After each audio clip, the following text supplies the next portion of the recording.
Welcome to the Troy Kearns Channel podcast, where we talk all things real estate, business, and entrepreneurship. And yes, we jump down the rabbit hole, and I've got my good friend, my general manager of my towing operation. Most people do not know I own a towing business. It's been like my redheaded stepchild, and Jonet is not my redheaded stepchild, but I have Jonet Dominguez. Yes.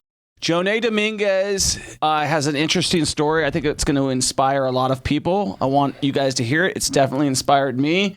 He has been with me through the thick and thin over at a business that's been super trying for me. You guys are going to learn a ton from him. I can't wait for you to hear his story. Let's get into it. So, Jonet, when we first met, you were a competitor of mine, correct? Yeah.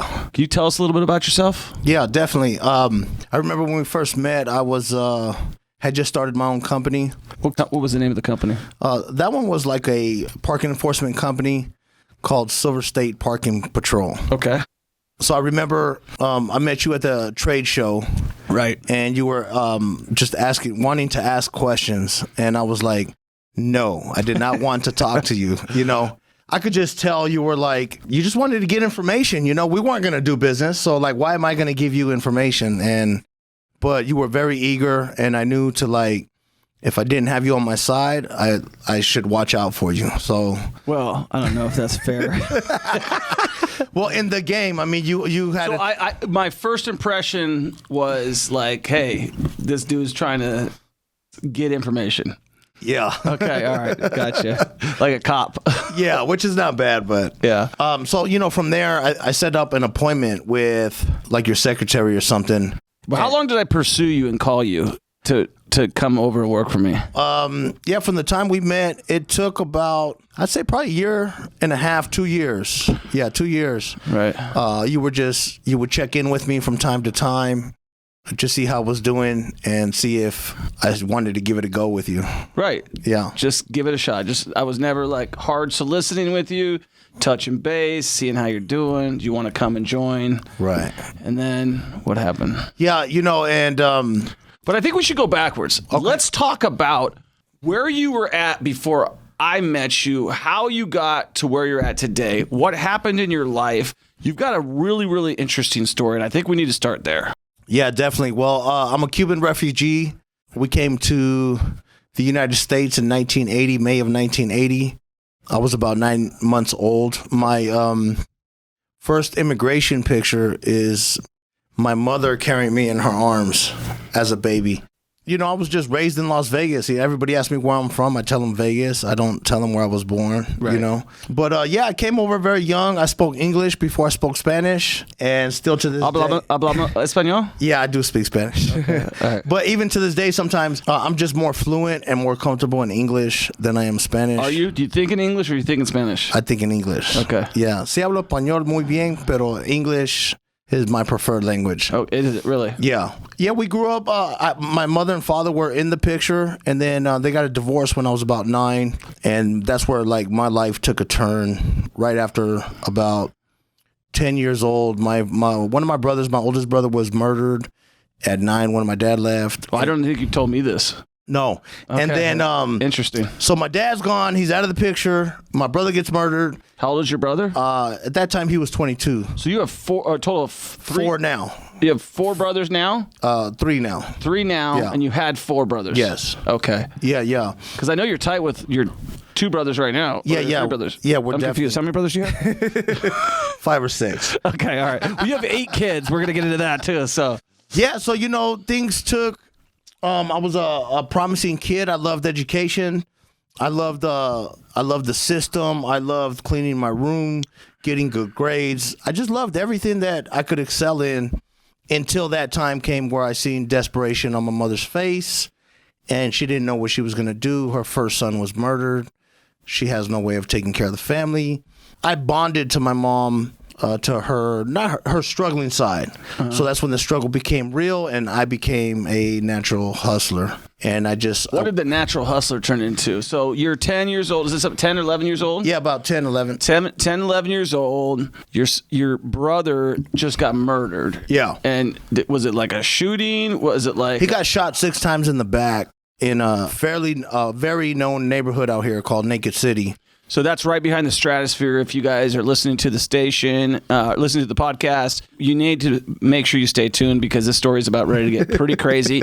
And if you're down in the dumps and you're feeling down in the dumps, this is a story of encouragement. This is a story of persistence. This is a story of you can always bring it back as long as you don't screw up too bad. And that's what Jonet has done. And also, if you like what he's saying, give us a 5-star review on the podcast and share a video with a friend, please. Okay, keep going. Definitely. Just to back it up a little bit, at 9 when all them tragedies happened, that's actually the first time I got arrested. Okay. For destruction of property. Okay, what'd you do? I think the first time, I don't know if it was the first or second time, but we either beat up some bulldozers and broke into them. Okay. Or we slashed like 16 tires. Our neighbor threw a party. Yeah. Didn't invite us. My mother was at work. She worked 2 jobs. And since they didn't invite us or feed us, we decided to go slash all the tires to everybody that came over to that party. So we slashed about 16 tires. All right, so that's crime number... So that's 1 or 2. 1 or 2. Okay, all right. Yeah, so I actually rode on the cop's lap to juvenile. I was so young and cute. She said that she wanted me to ride on her lap. So my brother... Little did she know. So I got arrested with my brothers at that time. They were put in the back seat, and I was put in the front seat. Okay. After that, I got put on probation. I did good for the next... So you were on probation at 9 years old? Probation at 9 years old. That's crazy. Yeah. So on probation at 9 years old, they made it very creative for me. I would have to go clean up the probation officer's office. I'd have to take out the trash, mop the floors. So at a very early age, I'm learning how to hustle. Right. Something that we do in the real world, but I wasn't knowing what it was then. Right. So I get off probation. Fast forward a little bit. It's hard for mom to pay rent. It's hard for her to put shoes on 4 kids. All that good stuff. So I became a real good thief. I started stealing at a young age, and I was just a natural at it. What did you steal? I started off with shoes, like from Kmart. But I mean, like, what was your modus operandi? Would you like run in and run out, or were you? Just not putting shoes down your pants. Yeah, it was casual. You putting them on. Yeah, so we're talking 1987, 88, 89. So very few cameras at the stores. I'd walk in, put shoes on, and walk out. Okay. And then when we put your other shoes in the box. Yeah, when we seen how easy that was, I would just grab a box and walk out. Okay. So I would do that for all my brothers. Right. This is how we went school shopping. I would go in there, get school clothes, and we put it in a car and walk out. It wasn't like, it was okay with my mom as long as I was doing it to provide for the household, to help out. So at this point in time, you're helping out. Yeah. Okay. You're doing the school shopping. Yeah. So I'm take that off your plate, Mom. I got the school shopping. Yeah. You don't need to worry about it no more. It's free where I'm going. Yeah. It was hard for her to accept, but I'm very good at like persuasion. So she accepted it. She seen I was a natural at it, so it happened. All right. So what happens from there? So from there, I had a taste for adrenaline. I had it. Okay. You get it from when you start stealing. So my mom didn't know like that. I wouldn't stop stealing there. At night now I would go out and commit crimes and go steal. What kind of crimes were you committing? So, we started, I would break in houses, like known houses around the neighborhood of people that had goods and, or break into cars. So lots of property crimes, cars and houses. Cars and houses. And you were a juvenile? Yeah, juvenile. So do you think that's who's breaking into most of the cars? No. Okay. It was a different game then. Okay. Before 94, it was like lots of kids, maybe a couple adults. Nowadays, it's like a lot of adults, people on drugs. Got it. Fast money. Yeah. So you're committing crimes, you're getting arrested. What is the highest crime that you start committing? We started stealing dirt bikes. Okay. It was very easy. You could just kickstart them. You didn't really need a key for them at that time. Yeah. And then I forgot who taught me how to steal a car. But you forgot? Who taught me? You forgot who taught you? Yeah, but that surprises me. Well, or maybe you're just trying to be nice. No, but it might not be a good thing to put on social media. So when we learned how to steal cars, right. I learned how to steal cars. It was game over. I fell in love right away. So you became a professional car thief. Yes. All right, let's go into how that works. So what's the first car you steal? First car we stole was like a Dodge Shadow or like a Plymouth Sundance. They're like the same kind. Dodge Neon. Right. and they all had EX on the plates. So we knew this was either Metro or somebody that worked for the government, but there was like a carpool. There was like 15 of them lined up every night, parked at this building. And these were the easiest cars for us to steal. So we didn't care who they belonged to.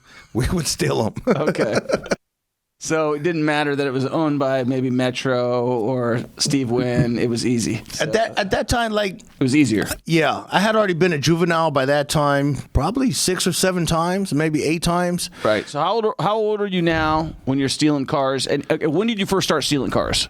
My first car, I was probably 14, 15. 14, 15. And when did you steal your last car? Oh, wow. So the last car I illegally stole was, I must have been, I don't think there's a legal steal, by the way. yeah, I must have been like 25. Okay. So you had a 10-year, 11-year run of stealing cars. Yeah.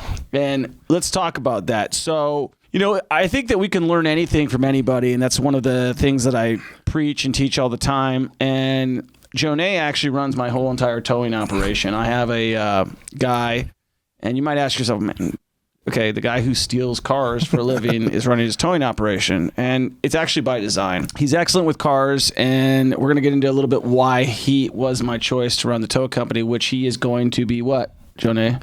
Owner. Right. So now you're going to be owning that tow company, right? Definitely. So do you feel comfortable now that I've put it on social media that that's going to actually happen?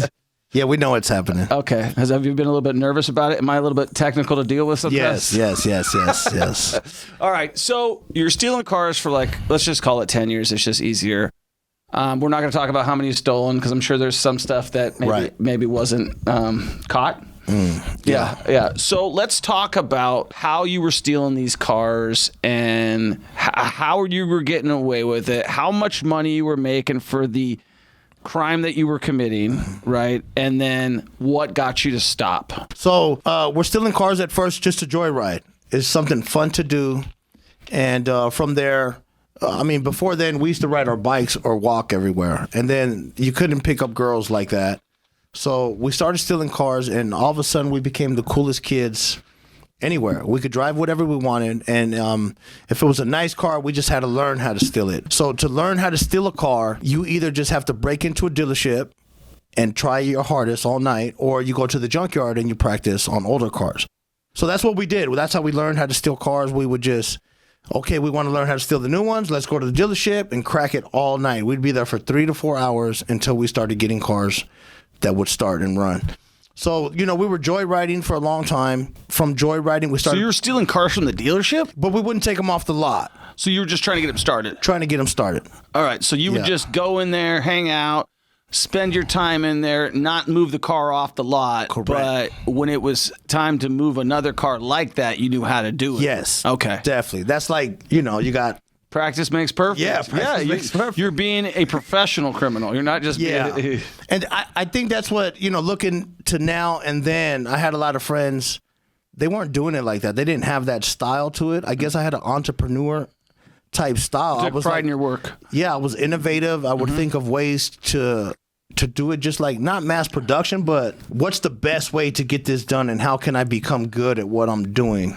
Now, the thing that I wonder about, I think I shoplifted when I was a kid a few times, you get run up with the wrong crowd and like everybody's doing that. But the nerves, right? It's when you're stealing anything, you're taking something to anybody, you've got pressure because you're not supposed to be doing it. Right. And so when you're sitting in a dealership for 3 hours, and I've talked to a lot of guys who have got rap sheets and stuff like that because, there's a lot of those guys in the trades and whatnot. And I always ask them their story and stuff like that. Yours is so fascinating. Are you nervous when you're down there? Yeah. Okay, so you're nervous. So you got the adrenaline pumping. Yes. How many times did you have close encounters? It's adrenaline nonstop. We call it the bubble guts. Okay. So if amongst each other... So you feel like you're going to poop your pants? Yeah. And sometimes you do. So... So we would say to each other, hey, I got the BGs. Yeah. It means I got the bubble guts. Yeah. So then the other person would watch out. You go behind a car and you take a poop because what are you gonna do? You know, or else you poop your pants. Okay. So definitely nerves going, sweat. You would bleed. You would cut your hands on the parts on the cars from breaking them. The plastic, your pants would be full of blood. It wasn't easy, but it was necessary. Like it was necessary. If you're really gonna do this, you got to do it. So it was necessary. And yeah, we'd get the close calls. We'd run from the police. Let's talk about that, because you actually told me that story one time before about running from the police, and I think that's a great story to talk about. So you actually were such a good car thief that you knew like what the cops' rules of engagement were. Can you talk about that? Yeah, definitely. So things just started progressing. So I remember our first high-speed chase. We were in a car, of course, stolen car. Right. And we get in a high-speed chase. The cops put their lights on, and we ain't going to stop for what? Like, we're criminals. Right. So for what? Yeah. We're not stopping. We're not stopping. Right. So we end up in a high-speed chase. And then I'm being taken to juvenile. Okay. They separated us. How old are you? At this time, I think I was 15. Okay, 15 years old, high-speed chase. Yeah. For the record, a lot of people say I did a lot of stuff, but I got away with it. I was lucky. It's not that we were bad criminals. We just did so much stuff every night that you're going to get caught. Right. And that's what would happen is we would get caught once every couple months doing something. You're like, oh, these guys. No, like we were doing something every night. Every night we were stealing cars, breaking in stuff. So those are the odds for you right there. So yeah, the high-speed chase, I'm in the back of the cop car and I'm going to juvenile. Right. And I just strike up a conversation with Metro and I just start asking them, hey, how did you guys have so many cars? You surrounded us in no time. We had no chance. And he would just start to tell me the details of the procedure of what they do to make a felony stop or to stop a stolen car. So you were asking like from a curiosity standpoint, but you were also trying to figure out how to... I need to know for next time. I need to know for next time because I'm not stopping. No. I'm just going to get better. Yeah. Okay. Well, this is an entrepreneurial spirit right here, okay? So you ask him questions. What kind of questions you ask him? So I said, how did you get so many cops in the vicinity? And on that high-speed chase, we didn't crash the car. We ended up pulling over. We were overwhelmed by police. I mean, they came out of this corner, that corner. They were everywhere. So then you just give up. You're like, okay, I'm done. We're done. Yeah. Pull over, man. Pull over. Yeah. Like, oh, my God. We're kids. We're scared. Yeah. So we pulled over. And I would ask them questions. So I said, how'd you get so many cops in the area so fast? He said, before I even pulled you over, I already knew you were in a stolen car because I ran the plate. And before I hit the lights on you, I made sure I had enough police in the vicinity. Right. So that's like rule number one. Next time when we get in a high-speed chase, you don't wait for the cop to turn on the lights. As soon as you see the cop, you go. Okay. That way they can't get no cops in the vicinity. Got it. So you knew that once you were on your next high-speed chase, because you had seen the cop and you waited for his lights. Yes. Now you're not waiting. No. Okay. We're going to initiate the high-speed chase. We're not going to let the police initiate. Got it. Your odds on getting away dramatically increase by the rules that we started learning and applying. How many times did you get away? We've been in about over 20 high-speed chases. I've been caught in 3 of them. Okay. So that's not bad. It's pretty dang good because you always... On TV, you only always hear about the guys who get caught because that's what the police want you to know is that people get caught. And I'm not telling anybody to go out and commit crimes, but that's not what we're saying. No, we're just talking. We're telling a story of the old Jonet. Yes, and we're talking about the new Jonet. And right before we get into that, and I want to finish up things. Make sure you subscribe. If you got any questions, we're going to be going out with Jonet in the tow truck. We're going to show you his skill set and everything like that. But if you got any questions, you got any comments, make sure you comment below. If you like what he had to say, make sure you like this video. Make sure you share this video with a friend. And make sure you definitely give us a 5-star review on the podcast, okay? All right, continue, buddy. Yeah, where were you? So you're the high-speed chase. You figured out that the next time you're going. Yeah. So we had rules of engagement. Rules of engagement. I'll throw a couple out there. So first rule of engagement is you initiate the high-speed chase. Don't ever let the police initiate because by the time they initiate, they've already got you almost surrounded. Plus, at that time, they started having the helicopter. They're already in the air, ready to put the spotlight on you. So that's rule number 1. You initiate. Rule number 2 is always abandon the car. So your high-speed chase is going to last only a couple blocks. Right. Then when they can't see you after you hit a So corner, the shorter or something, the high-speed chase, the better. yes, the shorter the better. Okay, I got it. Then you abandon the car. So ditch the car as soon as You possible. have to ditch the car. Okay. As soon as you get out of sight, get a little bit ahead, out of sight, you ditch the car. That way, when the cop hits the corner, all he sees is an empty car. Right. So then And are you guys spreading? Are you guys... you have to split up. Okay. That's the number one rule once you disengage from the car. Right. So everybody else go a separate And way. if your buddy doesn't want to go a separate way, you beat him up. Sometimes you got to hit your buddy because in those moments you're scared, so you want to be with somebody. And sometimes you have to hit him, like, get away, because if you separate, your odds of getting away are greater. Okay, got it. Okay, so that's like number 2, I guess you would say. So number 3 is what we would do is Punch your buddy. we would try to pick up a girl Okay. because we wanted her to get caught. We wanted a weakest link. So while we were driving the Wow, there's a lot of psychological warfare in this car game. A lot of business warfare. If you're going to get away with these high-speed chases, You gotta have a plan. Eventually, we started doing them just for the adrenaline. We would find the cop. Well, let's keep going with that. The weakest link thing. Okay. Okay. So you would find a girl, either pick her up while you have a stolen car. You just tell them you have a stolen car, and they would just get in at the time. It's very exciting. Or before ahead of time, we would say, hey, we're going to go steal a car. Do you want to? We're still innocent at this point. What I mean by innocent But you haven't stolen the car yet. is we're not like into gangs, and we're just young criminals, young punks. Right. So we're out there just doing our thing. And so we would sometimes just meet a girl or take a girl from school. Right. Hey, this is what we do. We steal cars. Do you want to go for a ride? We knew that most likely they might get caught. So what we ended up figuring out of that is it was bad luck to take a girl to steal a car. Like in between the 4 to 5 cars that we stole with a girl, either somebody came out or a dog came out or we got shot at. Okay. So we're like, whoa. No more girls. Don't bring the girl to steal the car. Get them after you steal All the right. car. So rule number 4 is bring a girl, but get it after you steal the car. Yes. Okay, got it. All right. What's rule number 5? So try not to give her your name. So basically, you would be Tom, I'd be Bill. Like we would introduce ourselves already with a different first name. Yeah, I've heard that from other people before. Like, don't give them a name that they can remember. Give them like, William Jefferson. You know what I mean? We were from the street and hood, so we used to use names like T-Bone, Pork Chop, Hot Dog. And these girls would just go for it, Yeah. I was with Pork Chop. That's who was with. Imagine telling the cop, it who was were you with? T-Bone and Pork Chop. So, so that was like, that's kind of. Okay, good. So basically, once you scattered and got away, the girl almost never runs. She's going to stay. Okay. She don't know what to do. And they almost never get in trouble. Like once they get questioned, the cops see So they don't know what they got into. that they're like, and they take her home. This is that. Later on, speaking with the girl, they're not even mad at us if they run into us again later on in the streets or at a school. And Wow, this is pretty deep. This is okay. So Yeah. what else? What are the other rules? that's pretty much it when it comes to the high speed chase part. So that's when we were doing cars at that time just for joyride and to have fun. Later on, because I was like 14, 15, Right. 16. Later on, then it started becoming for money. Right. Were you on drugs at that point in time? No, I had never gotten high. I had never done a drug, and I had never gotten drunk Until when? till I was 18. And then what happened?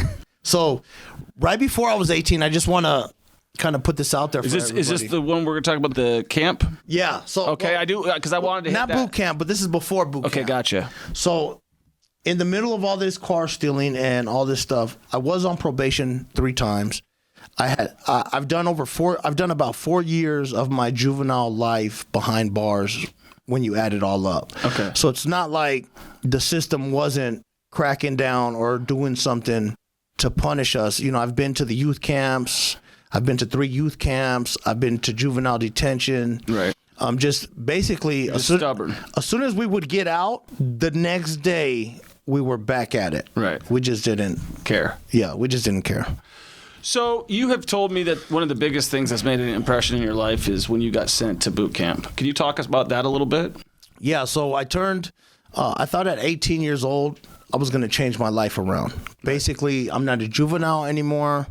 I'm not going to do simple time. I'm going to be doing serious time. And how many felonies did you have before you were 18? So they don't count them as felonies like the adult system does, but the crimes that we committed or I was arrested for add up to about 17 felonies. So 17 felonies before you even turned 18? Before 18. Okay, wow. Yeah. All right, so keep going. So when I turned 18, I was like, okay, that's it. I'm done. Right. Like, I'm going to turn my life around. Okay.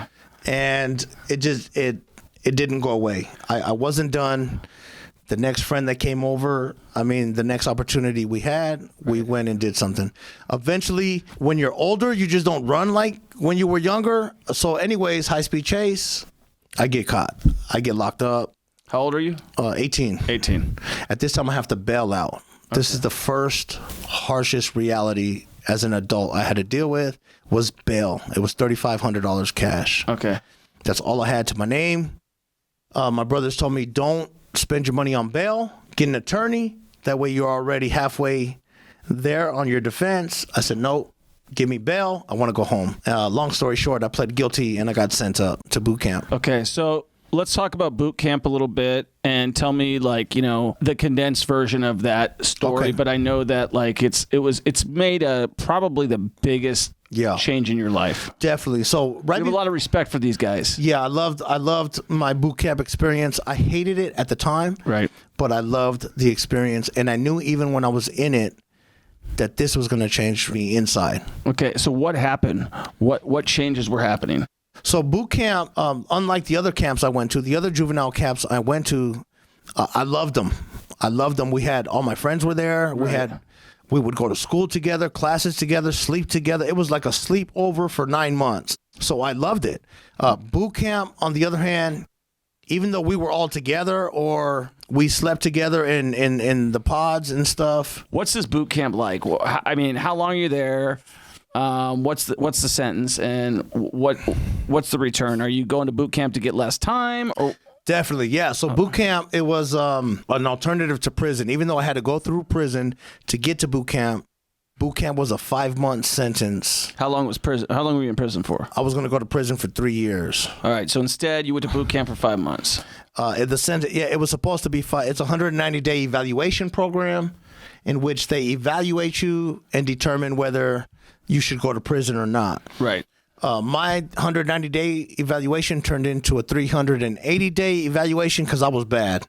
So they just kept me there longer and longer. Yeah, you're stubborn, right? Yes. So let's talk about that. What were they doing? I know you've talked about this a lot. So so in boot camp, it was real drill instructors. Real drill instructors. You have Marines.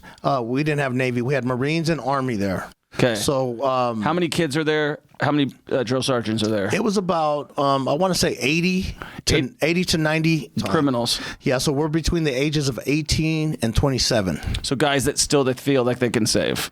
Yeah. Okay. Yeah. So no violent crimes. Got it. Mainly property crimes and mainly first-time felons. First-time felons. Yeah. Because juvenile crimes didn't count. Correct. Right. So you go there, you stay there extra time. Why do you stay there extra? What happens there at boot camp? Boot camp was very physical. Very, very physical. My first 3 weeks there, my shoulders were bleeding. I had blisters. I would bleed out of my feet. And they didn't care. Like, you're going to keep going or you're going back to see your judge and you're going to prison. So it was like no quit for me. Plus, they would hold immigration over my head because I wasn't a citizen at the time. Right. And I was like, I can't quit. And mom's like, no matter what you do, don't quit, son. Yeah. So, I had support. Yeah, good. But yeah, boot camp was these guys were no joke. Like, if you think you're from the streets and you're hard, these military guys, they were hard. Like, they'd been to war. One of them was a prisoner of war. One of them was a A1 tank commander. These guys were legit. So you weren't getting over on them. They put hands on me a couple times. That's how stubborn I was. Yeah. One of them drop kicked me one time. You probably deserved it. I'm telling you, when a grown man does that to you, when you know you deserved it, but then they do that to you, it just changes your whole way of thinking. You're like, wait a second. you're challenged at that point. I had never been challenged in my life. The juvenile system never challenged me. Right. Here I am being challenged. Right. We're digging holes all day. These holes are bigger than the size of swimming pools. We fill up the bucket of dirt. You put it on your shoulder, and you carry it over to the next hole just to fill it up. And in my mind, I'm like, this is crazy. Who does this? Right. And when guys who need to learn self-discipline. Yes. And when you have an empty bucket, you have to run back. If a fellow boot camper passes out, you put your sack under his net. You open them. Like, we have to help them. The drill instructors are not going to help. We have to put water. And then once they get up and get going, they have 5 minutes to rest. And they go back to work. Right. So I knew I was like done. Yeah. There's nothing I could do. I'm stuck. This is where I got me. So now I have to get myself out of here. Physically, I can handle it. Okay. I was like number 7 in physical shape there. Okay. I was in shape. I could handle it. But mentally, I was too stubborn. I lacked the discipline. And I just didn't know what to do.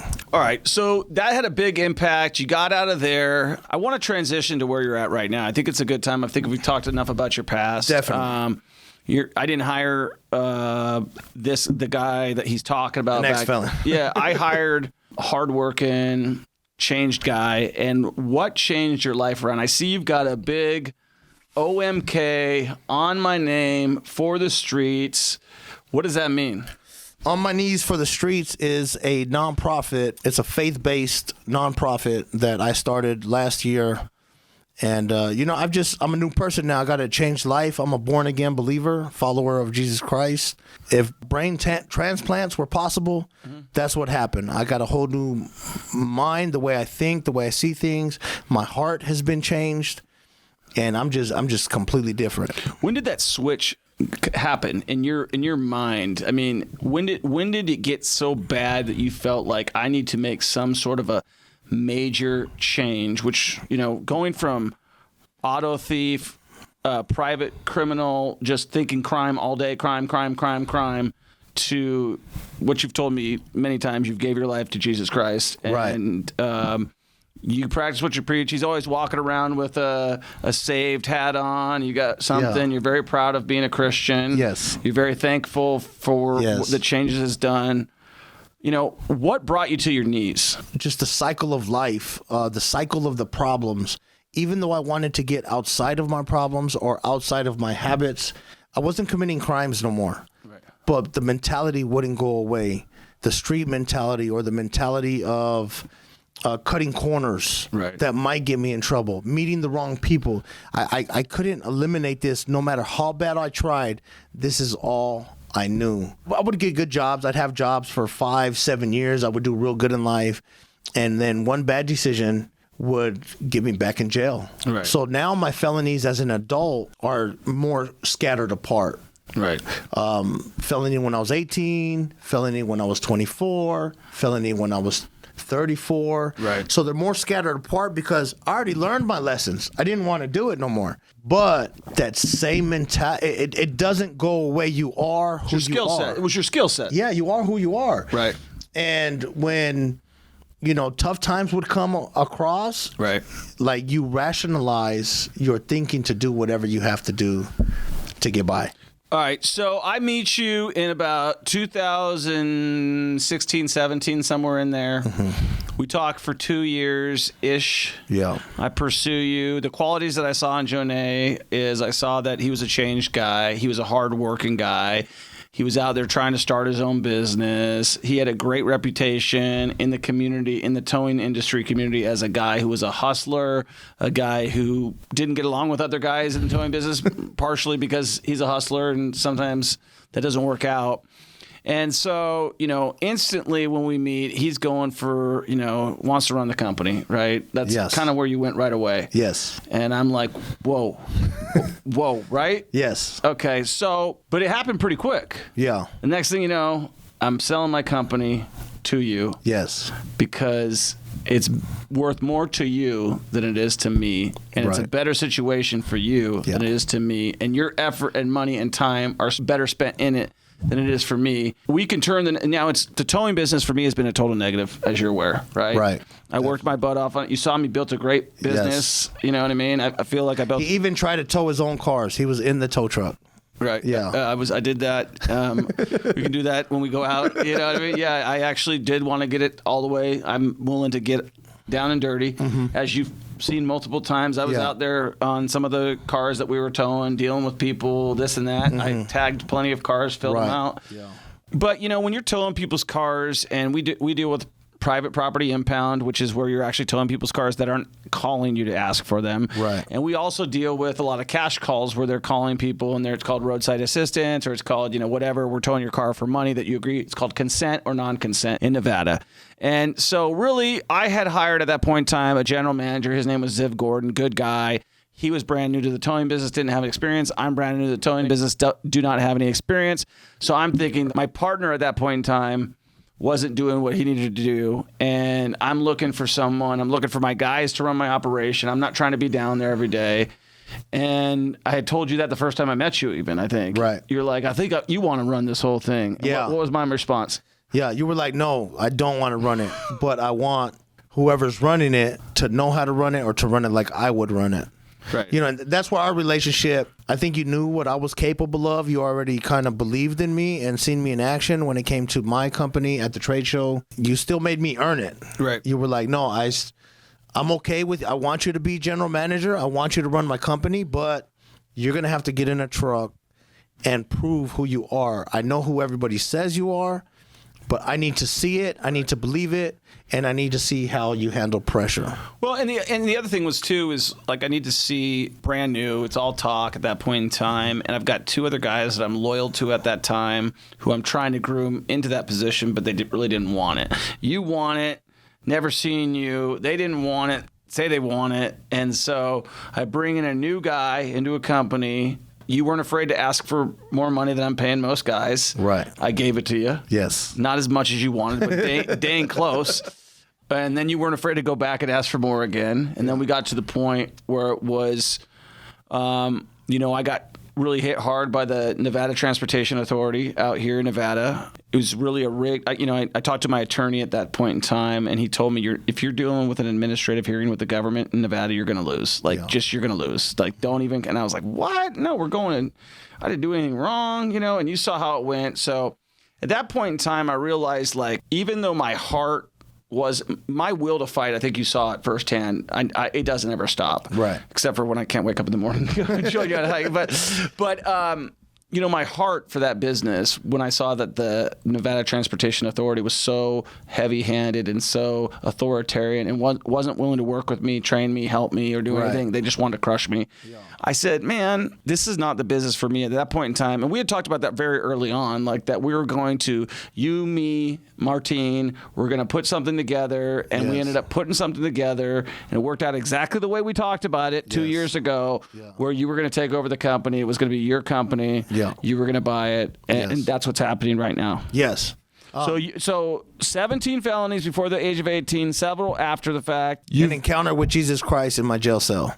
Okay, that's what happened. Yeah. That's what brought you to your knees. Yeah. Okay, yeah, so tell me what that looked like. Did it wake you up? Yeah, it possessed me. I got on my knees and I gave up. You cried? Yeah, well, the crying came because of the feelings that came, but I gave up. I surrendered, what they call surrender. Mm-hmm. I threw my hands up. I was on my knees, and I just said, I don't care what happens from here forward. I just don't want to be in charge of my life no more. Everything, all my decisions, I'm 34 and I'm back in a jail cell.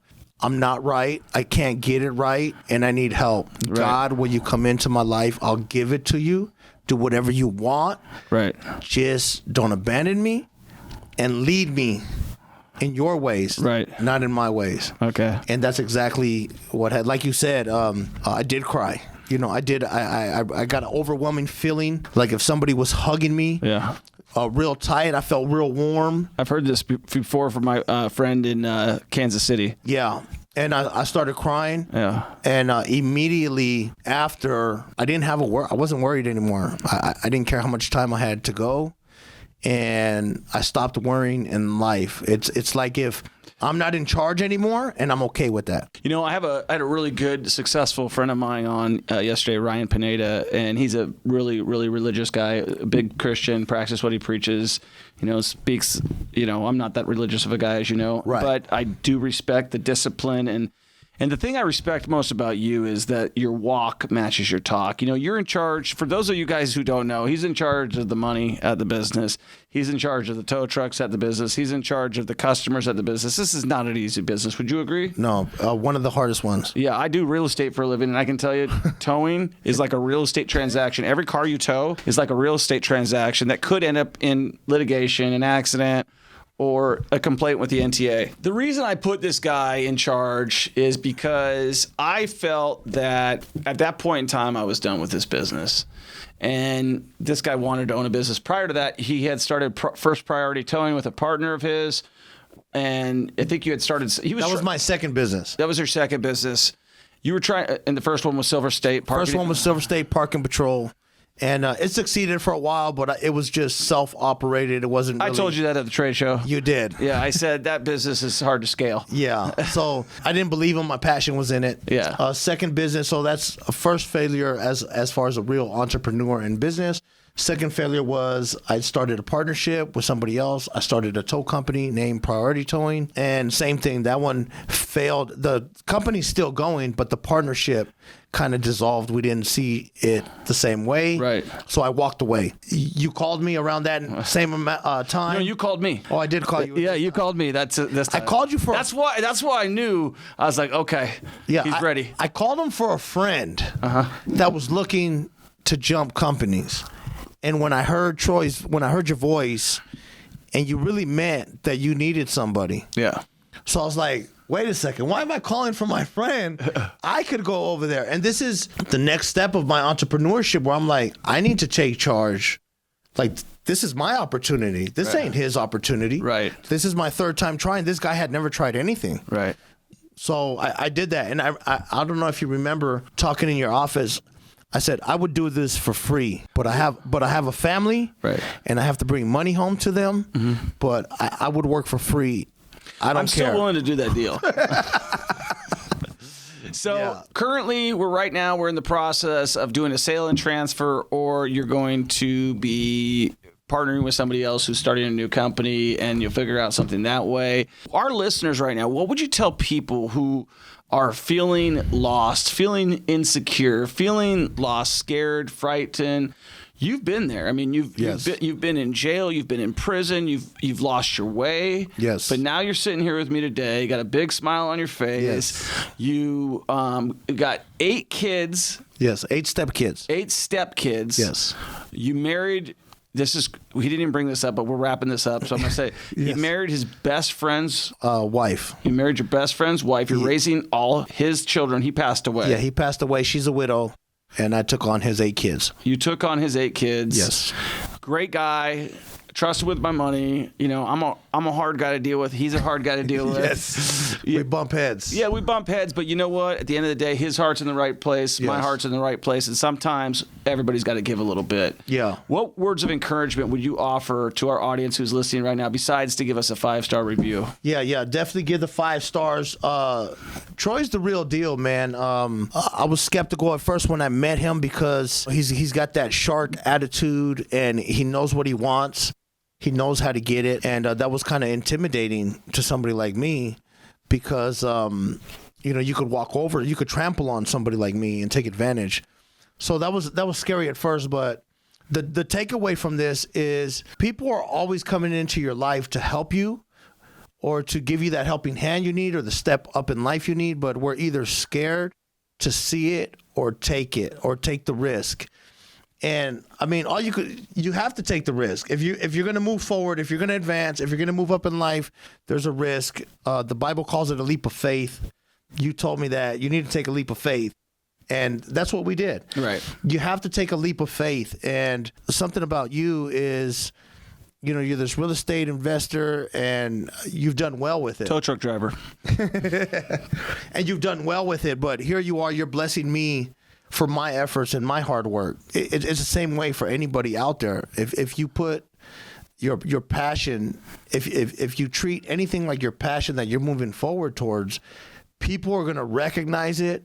And they're going to help you out. Yeah, and I'll just tell you one thing. I've told Jonet this a number of times. She'll probably get mad at me for saying it again. But like, it would be easier for me to sell the assets of the company and be done with it than it would be to sell it to him. You even told me, hey, let's just sell it.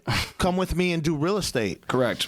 And this is another one of those obstacles that it would probably benefit me more to just get rid of it. Sometimes he's got to bump his head. Yeah, and jump in with Troy. And go do real estate with him. I can't wait to do that. Right. We're going to do that. But I would probably be better off just doing that right now. But because of my passion, because of the work and effort I've already got put into it. He's pot committed to having a towing business. I'm pot committed. So it's all good. Your story's inspirational. I think that if you're out there and you're struggling and you've given up hope, I think that's the main reason that we wanted to have Jonet on here. I think that a lot of people and the way that people are raised is like, you know what? When you deal with a situation that you're dealing with, you're trying to provide your family, and then you get caught up with the stealing and caught up with the crime and caught up with all this stuff. That's a lot of people. That's a lot of people's story, right? Right. But they don't change it around. Right. And then you really asked for help. You got on your knees. Yes. You prayed, and then you took direction and you stuck with it. And what has happened since then? Just let's talk about that. When I met you, and let's just wrap this up. When I met you, you owed how much money in child support? I was over $30,000 behind on child support. You never had a credit score. Never had a credit score. You were paid in cash only. Yes. I was avoiding child support by getting half paycheck, half cash. So you'd been able to get everybody to buy into your lifestyle the way you want it, so you could avoid your... If you did not cater to my lifestyle or to what I needed, I would not come work for you or help you out. Right. But I said, no way. Yes. And we ended up paying off your child support because of it. Yes.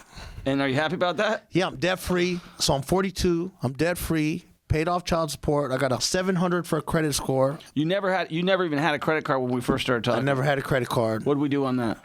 Got a credit card. I got 2 now. Amen. Yes. So, do you feel like your life's heading in the right direction? Definitely. I'm 42. I got a nonprofit. I'm very active in the community. I'm very active at work. I'm very active in other people's lives, and I'm active with my kids. I don't just work hard and then go home and that's it. I think, that's what God did for me. I think that's what people like Troy do for me, is when you're propelled in a certain direction and you stay humble, you're going to stay active because you're going to meet the right people. And by meeting the right people, you're just going to keep wanting to do more and do more and do more. That's great. All right. Well, thank you for coming on the show. Yeah. I think that a lot of people can get a lot of inspiration from Jonet's story because, a couple things he didn't mention. He didn't mention that he is almost deported. He's got a deportation case right now, and he's been fighting that and winning. Mm-hmm. He's got a lot of fight in him, and you need to have a lot of fight in you to succeed. I just had one of my felonies, my last felony, expunged. I just had that one removed off my record. Right, very big deal. So and that was because we can't talk about that probably on the podcast. Well, because my lifestyle and right. The marijuana laws changed. Right. So that was a big plus. Big plus. Thank you for tuning into the Troy Kearns Channel podcast. We talk about all things real estate, business, and entrepreneurship. And we also talk about how you can change your life, right? And you can change your life through real estate. You can change your life through a lot of different ways. I hope Jonet's story inspired you. I hope that you like it. I hope you subscribe. I hope that you comment. If you'd like to see me operate a tow truck with my main man, it's probably not going to be that interesting, other than me probably causing some property damage at some point in time. But we'll get after it when I come back in town next week. How's that sound? Yes. Let's do it. Peace.